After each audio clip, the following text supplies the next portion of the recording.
Hey guys and gals, it's Nico with today's ThoughtLoad. And I got a cool story to tell today, and hopefully some of this information people will be able to use in their own journeys in life. And the moment that I had recently was I bought a house. Cool life moment. And I wanted to share some of the specifics behind my story and why I actually felt fairly calm throughout the process of buying a home. And oddly enough, it had nothing to do with the realtor or the people involved, at least the people I dealt with.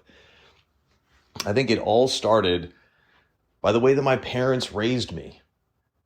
Since I was a kid, my dad had me help him out with outdoor stuff, landscaping, mowing the yard. We built stairs for backyard patio. We built trellises. We built all kinds of things that have to do with home improvement. And that was just on the outside. We also did interior work. We pulled wire, installed new fans, installed new light switches, built shelving, painted a ton. And all of those moments that I had growing up helped me in the process of buying a home now. And the funny part about that is I absolutely hated doing all of those things when I was a kid. But in some way, shape, or form, it prepared me for this process of purchasing a home. It helped me understand the type of subtle work that I could do once I purchased a home, and maybe things that were outside of my skill level and I would need to pay for. I think that's helpful to understand going into the home buying process because you have a better idea of how much money you may or may not spend to get things the way you want. If you have no idea how to build shelving or how to anchor something to a wall or something simple like that, you may be paying a contractor to do it, and that's going to be even more money, right? Now, granted, all this like landscaping and small project stuff I don't think that was the bulk of what helped me in the process now, but that was definitely a part of it. I don't think there's very many people that get into a home and they don't have to do anything to it. There's nothing to update. There's nothing to whatever. Now, if it's a new construction, odds might be a little lower that you would have to do something. But even then, there's usually something to do from all the stories I've heard of different homeowners. The other thing that happened throughout my childhood and upbringing and even into my college years and beyond was my mom and I were always curious about homes in general. And if there was ever a show home that they had in an area or something along those lines, we would go to see that. That would help us give ideas or get ideas for what we would want in our homes now or in future homes that we may own. Gives us different ideas of design, of managing space, flow of the home, right? And that just helps you build an idea of what you want and what you're okay with and what you want to live with. If you've never stepped foot into a mansion or into a home that has hidden rooms or maybe a wine cellar or cool ways to store extra bedrooms it's endless. If you haven't seen any of that stuff, you may not know what it's like if it's in your home. And so understanding that type of stuff was really helpful. And the other thing my mom did with me is every time she was actually in the market for buying a home, she would take me along with her. And listen, I would urge any parent that has a child that is over the age of 9 to do that. If you're jumping from house to house and you've got a kid, take him with you. Because the time that I did that with my mom helped me out so much for what I had to deal with in this time now that I had just purchased a home. And just to give you an idea of exactly what my mom did, I don't want everyone to get the impression that she just took me out to see, 3 or 4 homes and, we kind of talked about them afterwards and that was it. No.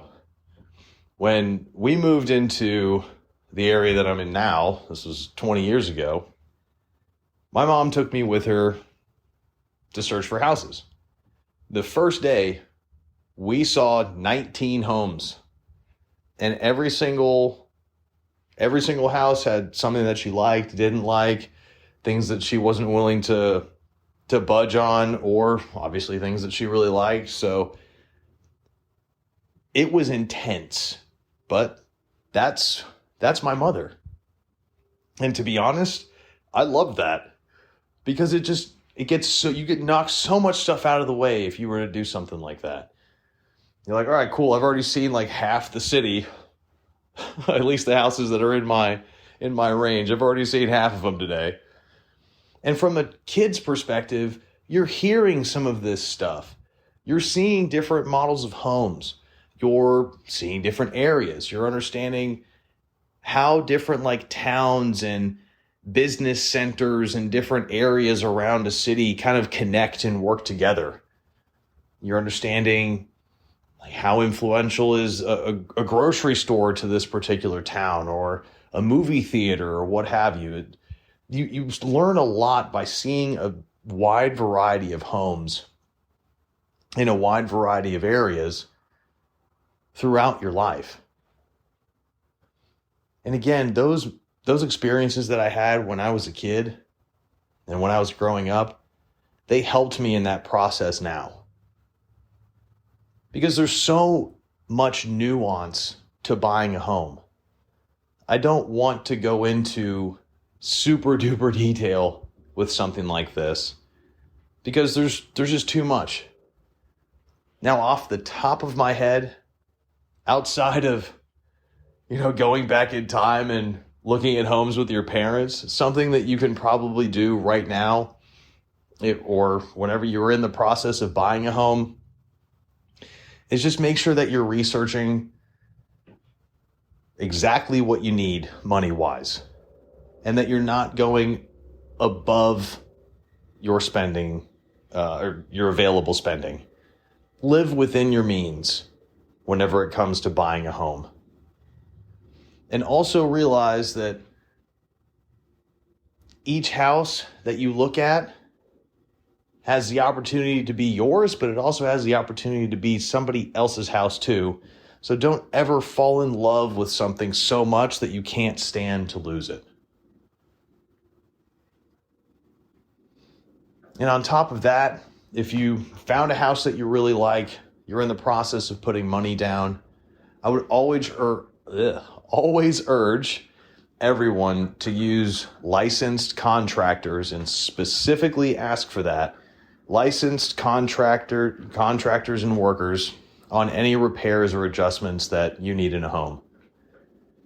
And that just gives you peace of mind.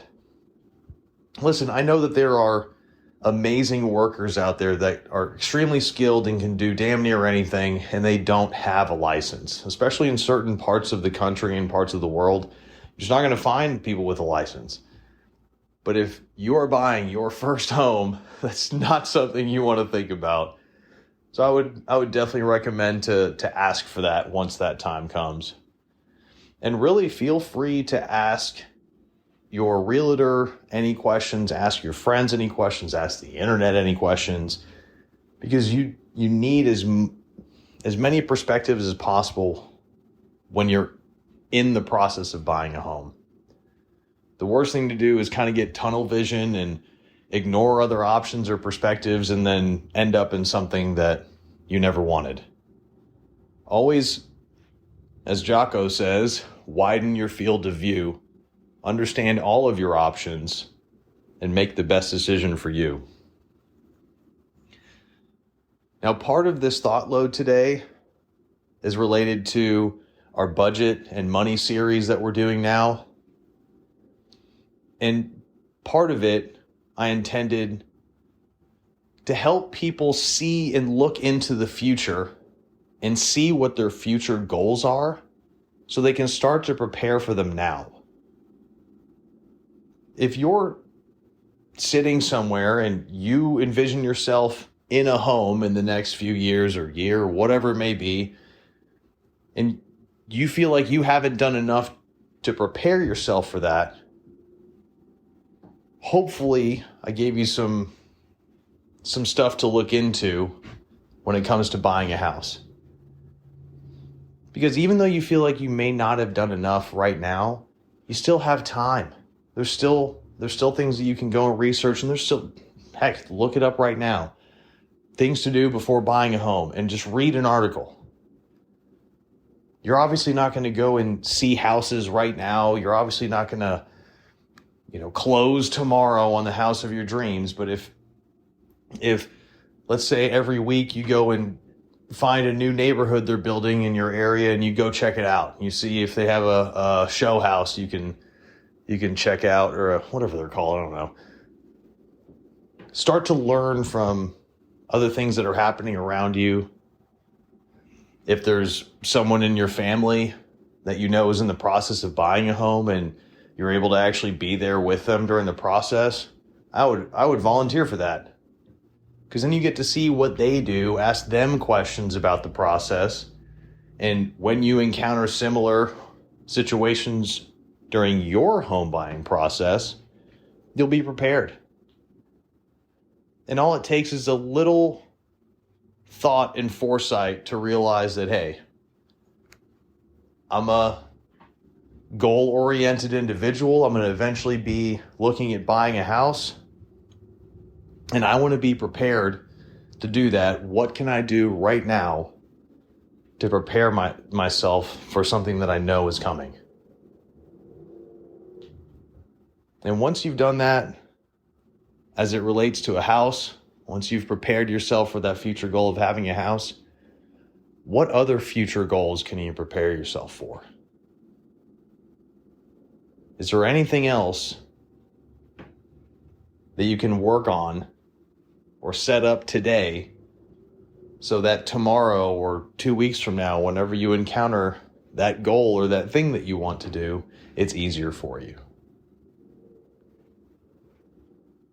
Guys, I just finished, on top of all of that, I just finished reading or listening to David Goggins' second book, Never Finished. And I think he had a quote in there that I thought was perfect for today's thought load. And I highly recommend checking out that book if you haven't already. And I'm pretty sure Tyler mentioned that as well. So double reference here. But just as I was talking about future goals, I found a quote from David Goggins about future goals. And I'll leave you with this. I'm haunted by my future goals, not my past failures.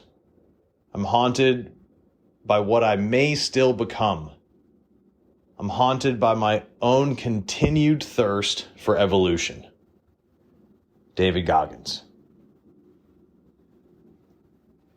Guys, thanks again for tuning in to this week's Thought Load. And as always, begin the duel, win the day.